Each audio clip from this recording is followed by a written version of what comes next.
আমার নাম কাইফা। আমার স্বামী আমাকে বিয়ে করার আগে আরও একটি বিয়ে করেছিল, কিন্তু আমার স্বামীর প্রথম স্ত্রী কিছুদিন পর নিজ থেকে আত্মহত্যা করে মারা গিয়েছিল। কিন্তু কেন মারা গিয়েছিল তা আমি জানি না। আমি এখন ওনার দ্বিতীয় স্ত্রী। আমার স্বামীর বাড়িতে গিয়ে আমার স্বামীর প্রথম স্ত্রী কেন মারা গিয়েছিল তা জানার জন্য আমি বেকুল হয়ে যাই। কিন্তু স্বামীর বাড়িতে যাওয়ার কিছুদিন পর আমার সাথে ঠিক একই ঘটনা ঘটল। তখন আমার মরা ছাড়া কোনো উপায় ছিল না। বাকি ঘটনাটা গল্পতেই বলি। কি প্রকাণ্ড একটা বাড়ি, চারদিকে খুব উঁচু করে প্রাচীর দেয়া, লোহার নিশ্চিদ্র গেট, চারপাশে কোনো আলো নেই, সব মিলিয়ে বন্দিখানা বলা চলে। এই বাড়িটাই জিহাদের। কাইফা ভয়ে ঢোক গিলে। কিভাবে এখানে থাকবে সে, বাবা মা, দাদি, নীলু বাবা আর মোজাম্মেলকে ছেড়ে? বাড়িতে ঢোকার পর একজন বয়স্ক পুরুষ আর একজন কম বয়সী মেয়েকে দেখতে পেল ওরা। দুজনই সবুজ পাড়ের সাদা শাড়ি পরে আছে, হাতে মোমদানি। জিহাদ বলল, ইলেকট্রিসিটি নেই, একটু পর চলে আসবে, তোমরা চিন্তা করো না। বয়স্কা পুরুষটি কাইফাকে দোতলার একটা রুমে নিয়ে গেল। রুমটা সাজানো, চারপাশে মোমবাতি জ্বালিয়ে রাখা আছে। কাইফার সাথে নীলু আর মোজাম্মেলও ছিল। পুরুষটি বলল, আপনারা এখন গেস্ট রুমে যান, স্যার আসবে। নীলু জার্নি করতে পারে না, এতখানি জার্নি করে একদম নেতিয়ে পড়েছে সে। তাই কাইফাকে বিদায় জানিয়ে নীলু আর মোজাম্মেল চলে গেল। কাইফার খুব ভয় ভয় করতে লাগলো। চারপাশটা নীরব হওয়ায় গাছের পাতা নড়ার শব্দ কেমন ভয়ঙ্কর লাগছে। তবে সব ভয় ছাপিয়ে আরো একটা ভয় কাইফার মনে দানা বেঁধেই চলেছে। ওই লোকটা কি করবে না করবে, সে তো মানসিকভাবে একদমই প্রস্তুত নয়। এমন সময় জিহাদ রুমে এসে ঢুকল, দরজার ছিটকিনি লাগালো। কাইফা চমকে উঠল, উঁচু স্বরে বলল, আপনি দরজা আটকাচ্ছেন কেন? পরক্ষণেই ভয় কেটে গেল। এই মানুষটি তার স্বামী। কাইফা নিজেকে সামলে জিহাদের দিকে তাকালো। এই প্রথম। মা ঠিকই বলেছে, এই লোক আসলেই সুদর্শন। কানের কাছে রূপালী চুলগুলো মানিয়ে গেছে তার চেহারার। কাইফা দৃষ্টি নামিয়ে ফেলল। জিহাদ বলল, কাইফা তুমি ঘুমিয়ে পড়ো, সারাদিন জার্নি করেছ। কাইফা অবাক হয়ে তাকিয়ে রইল। জিহাদ আরো কিছু বলতে যাচ্ছিল, হঠাৎ দেয়ালের দিকে তাকিয়ে চুপ করে গেল। কাইফা দেখল পলকেই জিহাদের চেহারা কেমন হিংস্র হয়ে উঠেছে, রাগে কাঁপছে সে। কাইফা ভয়ে ভয়ে জিজ্ঞেস করল, কি হয়েছে আপনার, এমন করছেন কেন? জিহাদ জবাব না দিয়ে চিৎকার করে ডাক দিল, বাবা বাবা। বয়স্ক পুরুষটি ছুটে আসলো। কাইফাকে অবাক করে দিয়ে জিহাদ সেই পুরুষের গালে প্রচন্ড জোরে একটা চড় বসিয়ে দিল। পুরুষটি ধপ করে ফ্লোরে পড়ে গেল। বহু কষ্টে সে উঠে দাঁড়ানোর পর আবার জিহাদ একই কাজ করল। এবারের চড়টা আরো জোরে ছিল। পুরুষটির ফ্লোরে পড়ে মাথা ফুলে গেল। জিহাদ দাঁতে দাঁত চেপে হিসিয়ে বলল, সোহানার ছবি কই, সোহানার ছবি কই বল। কাইফা ভয়ে থরথর করে কাঁপতে লাগলো। এত বয়স্ক বাবার বয়সী পুরুষের গায়ে কিভাবে হাত তুলতে পারল? কিন্তু পুরুষটির কোনো বিকার নেই, যেন চড়থাপ্পড় খাওয়া একটা স্বাভাবিক বিষয়। সে মাথা নিচু করে বলল, হীরা মামুনি রুমে রেখেছি, ভেবেছি নতুন বউ আসবে, কিছু যদি মনে করে। জিহাদ হাত মুষ্টিবদ্ধ করে বলল, জানিয়ে আয়, 10 সেকেন্ড টাইম। পুরুষটি ছুটে বেরিয়ে গেল। কিছুক্ষণ পরই ফিরে এলো একটা বিশাল বাঁধানো ছবি নিয়ে। ছবিটা নিজের হাতে পেয়ে ইশারায়, তারপর নিজেই সেই ছবিটাকে দেয়ালে টানালো। ছবিতে একটা মেয়ে লাল বেনারসি পরে তাকিয়ে আছে, যেন কাইফার দিকেই। জিহাদ ছবিটায় খানিকক্ষণ হাত বুলিয়ে দিল, তারপর কাইফার দিকে তাকিয়ে বলল, এ আমার প্রথম স্ত্রী সোহানা, আমার প্রথম ভালোবাসা। ওকে না দেখলে আমার অস্থির লাগে, কিন্তু ও তো আর এই দুনিয়ার নেই, তাই ওর ছবিটা আমার শোবার ঘরে থাকে। এতে তোমার আপত্তি আছে? কাইফা ভয়ে ভয়ে বলল, না। বেশ, তাহলে ঘুমিয়ে পড়ো। কাইফা বিছানায় শোয়া মাত্র বুঝল যে সে কতটা ক্লান্ত। মানসিকভাবে সে প্রচণ্ড দুর্বল হয়ে পড়েছে। সকালে ঘুম ভাঙার পর জিহাদকে সে ঘরে দেখতে পেল না। ঘড়িতে দেখল 7টা বাজে। ইস, এত দেরি হয়ে গেছে। খাট থেকে নামার সময় জিহাদ ঘরে ঢুকল। ভ্রু কুঁচকে বলল, তুমি এখনো সাজগোজ করনি কেন? নতুন বউকে এমন বিধবা বিধবা লাগলে কেমন করে হবে?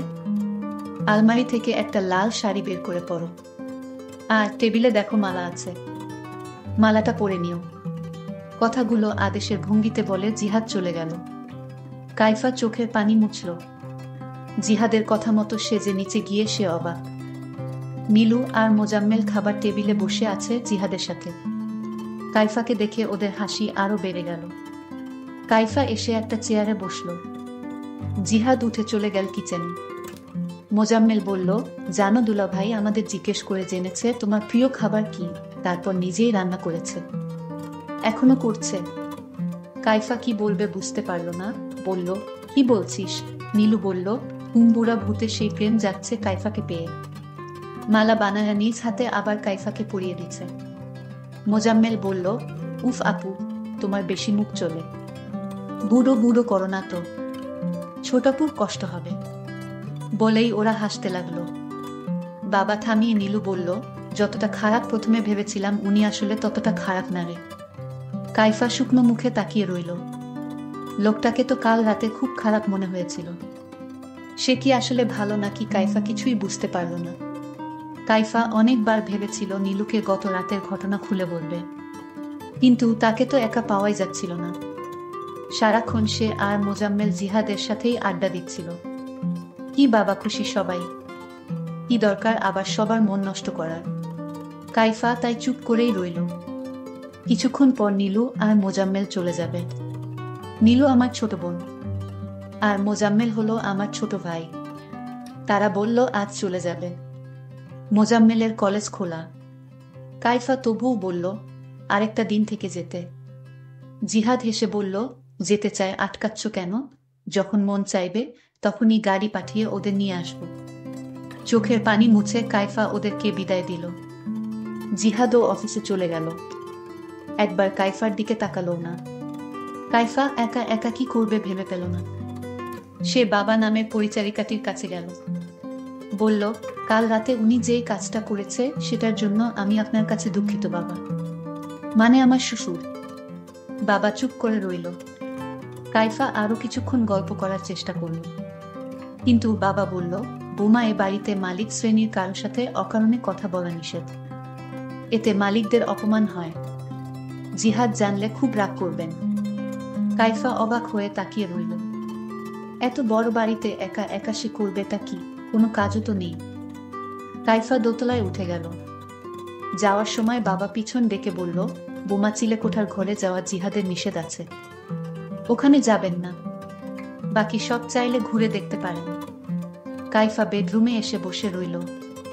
তার ডায়েরিটা বের করল। লিখল, মা, আমার অনেক ভয় করছে। আমি তো এখনো অনেক ছোট, এখনো মানুষের মধ্যে থাকা অন্য রূপ ধরতে শিখিনি। কে খারাপ কে ভালো বুঝিও না। কেন তুমি আমাকে এত দূরে সরিয়ে দিলে? আমার খুব মন চাইছে এসব কিছু ছেড়ে ছুড়ে তোমার কাছে চলে আসি। কাইফা লেখা বন্ধ করল। দেয়ালে থাকা সোহানার ছবির দিকে তাকিয়ে রইল। ছবিতে সোহানাকে খুব হাসি খুশি দেখাচ্ছে। কাইফার মনে হলো ছবিটির হাসির মধ্যে রয়েছে বিদ্রুপ। সে যেন বলছে, দেখেছিস আমার স্বামী এখনো আমাকেই ভালোবাসে। কাইফার হঠাৎ মনে পড়ল যে জিহাদ আর সোহানার তো একটা মেয়ে আছে। সে কি এই বাড়িতে থাকে না? মেয়েটার নাম সম্ভবত হীরা। গতরাতে বাবা বলেছিল। কাইফা হীরাকে খুঁজতে লাগলো। দোতলার শেষ ঘরটার দরজা খোলা। কাইফা একটু উকি দিয়ে দেখল একটা 10-12 বছর বয়সী মেয়ের হাত পা বাঁধা। কম বয়সী কাজের মেয়েটি তাকে খাইয়ে দেওয়ার চেষ্টা করছে। হঠাৎ কাইফাকে দেখে কাজের মেয়েটি বিস্ফোরিত চোখে তাকালো। বলল, ম্যাডাম, আপনি এখানে এসেছেন কেন? যান তাড়াতাড়ি। কাইফা বলল, তুমি বাচ্চা মেয়েটাকে বেঁধে রেখেছ কেন? বলেই কাইফা হীরার কাছে গেল। হীরা বলল, প্লিজ আপনি আমার বাঁধনগুলো একটু খুলে দিন। কাইফা হীরার দিকে তাকালো। গায়ের রং শ্যামলা, কি টানা টানা চোখ, কি অদ্ভুত মায়া চেহারায়। কিন্তু জিহাদ বা সোহানা কারো সাথেই চেহারার মিল নেই। কাজের মেয়েটি বলল, প্লিজ বাঁধন খুলবেন না। কাইফা কোনো কথা শুনল না। বাঁধন খুলে দেওয়ার সাথে সাথে ঘটালো অদ্ভুত এক ঘটনা। মুহূর্তেই হীরা প্রচণ্ড হিংস্র হয়ে উঠল। চিৎকার করে বলল, শয়তান, লোভী। আমার মায়ের জায়গা কাউকে নিতে দেব না বলে আচমকা কাইফাকে চড় মেরে বসল। এগিয়ে এসে কাইফাকে ধাক্কা দিয়ে ফেলে দিল। কাজের মেয়েটি কোনো রকমে হীরাকে ধরে রাখল। কাইফা ভয়ে দৌড়ে নিজের রুমে এসে দরজা আটকে দিল। তার সারা শরীর কাঁপতে লাগলো। একটু পর দরজার কড়া নাড়ার শব্দ শুনে সে আরো শিউরে উঠল। কিন্তু ওপাশ থেকে আওয়াজ আসলো, ম্যাডাম, আমি কাজের মেয়ে শিখা, দরজা খুলুন। কাইফা দরজা খুলে শিখাকে জড়িয়ে ধরে কেঁদে ফেলল। শিখা বলল, ম্যাডাম, হীরা মামনির মা নেই তো, তাই ও আপনাকে সহ্য করতে পারছে না। এর জন্য ওকে বেঁধে রাখা হয়েছে, নয়তো ও আপনার সাথে বা আপনার আত্মীয়দের সাথে খারাপ ব্যবহার করত। আপনি দয়া করে স্যারকে কিছু বলবেন না। মেয়েটা বড়ই দুঃখী। শিখা নামক কাজের মেয়েটি এই বলে চলে গেল। কাইফা মনে মনে বলল, আমি নিজেও অনেক অনেক দুঃখী। রাতে জিহাদ ফিরার পর কাইফা সবটা বলে দিল। জিহাদ কাইফার মাথায় হাত রাখল। বলল, তুমি আমার স্ত্রী। তোমাকে অনেক পছন্দ করে আমি ঘরে তুলেছি। তোমাকে অপমান করার অধিকার কারণ নেই। এরপর শিখাকে ডাকল জিহাদ। বলল, যাও হীরাকে নিয়ে এসো। শিখা কেঁপে কেঁপে বলল, স্যার, মাফ করে দেন, বাচ্চা মানুষ। জিহাদ বলল, আরেকটা কথা বললে তোকে। হঠাৎ কাইফাও ভয়ে কাঁপতে লাগলো। বিচার দেয়াটা আসলেই উচিত হয়নি। শিখা হীরাকে নিয়ে রুমের দরজার কাছে দাঁড়ালো। জিহাদ ঝাঁঝালো কণ্ঠে জিজ্ঞেস করল, তুমি তোমার মায়ের গায়ে হাত তুলেছ, তোমাকে আমি ক্ষমা করব না হীরা। হীরা তার চেয়েও বেশি ঝাঁঝালো কণ্ঠে বলল, 2 দিন পর পর আপনি একটা করে রক্ষিতা ধরে নিয়ে এসে বলবেন এটা আমার মা, আর আপনি কি ভেবেছেন আপনাকে আমি ক্ষমা করব? জিহাদ দাঁতে দাঁত চেপে বলল, এই মেয়েকে 6 দিন কিছু খেতে দিবে না। শিখা কেঁদে ফেলল, বলল, স্যার, ও এমনিতেই 2 দিন ধরে কিছু খাচ্ছে না, প্লিজ স্যার। জিহাদ বলল, 6 দিন এর আগে এ বাড়ির কোনো খাবার যদি ওকে দিয়েছিস, তাহলে তো জানিস আমার কথা অমান্য করলে কি হয়। শিখা হীরাকে নিয়ে চলে গেল। কাইফা কাঁদতে কাঁদতে বলল, বাচ্চা মেয়েটাকে মাফ করে দিন, আমার দোষ সব। জিহাদ কাইফাকে বলল, সতীনের মেয়ের জন্য এত মায়া দেখিও না। ওর ধারে কাছেও যদি তুমি গেছো, তাহলে আমার থেকে খারাপ আর কেউ হবে না। কাইফা বলল, আপনি বলেছিলেন আমাকে সহজ হতে সময় দিবেন, তাহলে এখন কেন? জিহাদ বলল, অনেক সময় তোমাকে দিয়েছি। পুরো বাসর রাত আমি পাশের রুমে ছিলাম। হা হা হা করে হাসতে লাগলো। যথেষ্ট সময় দিয়েছি। কাইফা ভয়ে ফ্যাকাশে হয়ে গেল। জিহাদ বাতি নিভিয়ে বেশ কয়েকটা মোমবাতি জ্বালালো। সোহানার ছবির কাছে নিয়েও কয়েকটা মোমবাতি রাখলো। বলল, দেখো সোহানা, তোমাকে ছাড়াও আমি চলতে পারি। বলেই কিছুক্ষণ হাসলো। কাইফা ভয়ে ভয়ে তাকিয়ে রইল। এরপর জিহাদ বাবার মধ্যেই গা কাঁপিয়ে কেঁদে উঠল। কাঁদতে কাঁদতে রুম থেকে সোহানার ছবি নিয়ে বেরিয়ে গেল। কাইফা কি করবে বুঝতে পারল না। জিহাদের গলা শোনা যাচ্ছে, রাগ করে না সোহানা, কোনো রাগ না। কাইফা ভালো করেই বুঝতে পারছে এর মাথায় সমস্যা আছে। সে খুব বড় বিপদে ফেসে গেছে। এখান থেকে পালাতেই হবে। তারপর আমি যখন পালানোর জন্য তৈরি হলাম, তখন আমার শ্বশুর আব্বা আমাকে বলল, বোমা, তুমি এভাবে পালিয়ে যেও না। জিহাদকে যদি তোমার ভয় লাগে, তাহলে তুমি আমার রুমে থাকো, তাও তুমি পালিয়ে যেও না। শ্বশুরেরও কথা আমি কিছুতেই ফেলতে পারিনি। আর তাই শ্বশুরকে বললাম, আপনার ছেলের মাথায় কি কোনো সমস্যা আছে? শ্বশুর বলল, না, সমস্যা নেই, তবে তার প্রথম স্ত্রী মারা যাওয়ার পর থেকে মাঝে মাঝে এরকম হয়ে যায়। শ্বশুর অনয় বিনয় করে বলল, মা, তোমার যদি ভয় করে, তাহলে তুমি আমার রুমে থাকো। একদিন পার হয়ে গেলেই দেখবে জিহাদ আগের মতো হয়ে গেছে।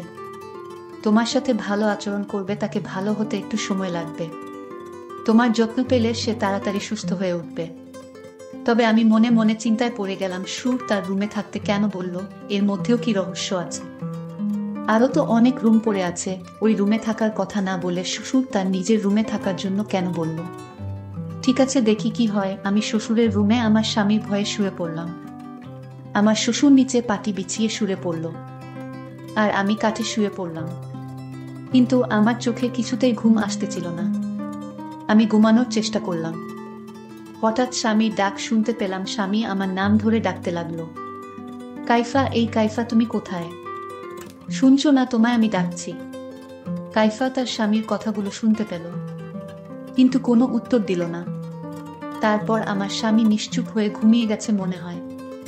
আমার শ্বশুর ভেবেছিল আমি ঘুমিয়ে গেছি, তাই শ্বশুর ধীরে ধীরে পাটি থেকে উঠল। আমি লক্ষ্য করছিলাম শ্বশুর আব্বা কি করে। তখন শ্বশুর আব্বা দেখলাম আমাকে একটা ডাক দিল, বৌমা।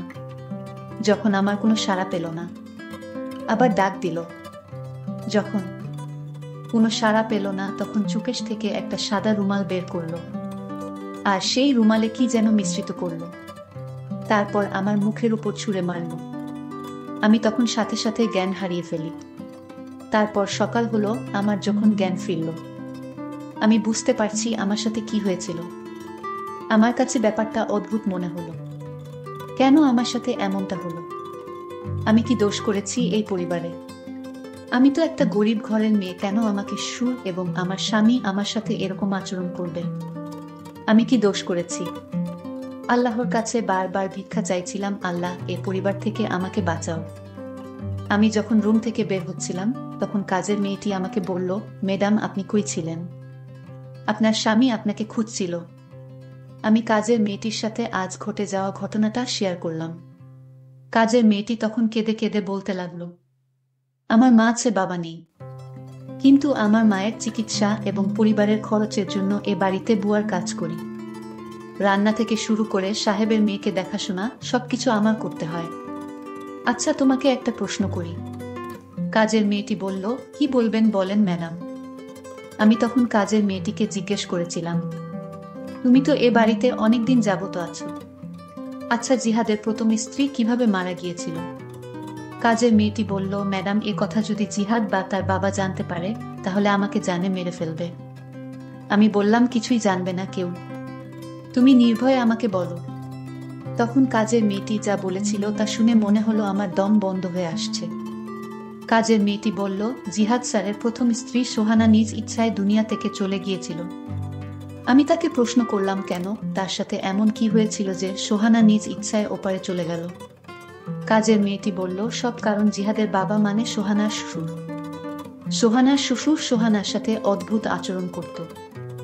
একদিন সোহানার সাথে এমন ঘটনা ঘটিয়েছিল যেটা কোনো বোমার পক্ষে মেনে নেওয়া সম্ভব ছিল না, তাই সোহানার পক্ষেও মেনে নেওয়া সম্ভব হয়নি। সোহানা ম্যাডামকে জিহাদ স্যার খুব ভালোবাসত, আজ সোহানাকে হারিয়ে জিহাদ স্যার পাগলের মতো হয়ে গিয়েছে। আর প্রথম যেদিন আপনি এই বাড়িতে এসেছিলেন, তখন তো আপনি নিজ চোখে দেখতে পেয়েছিলেন জিহাদ তার বাবাকে জোরে জোরে চড় মেরেছিল। জিহাদের বাবা চোরের আঘাত সইতে না পেরে মাটিতে পড়ে গিয়েছিল। এটা তো আপনি নিজ চোখে দেখেছিলেন ম্যাডাম।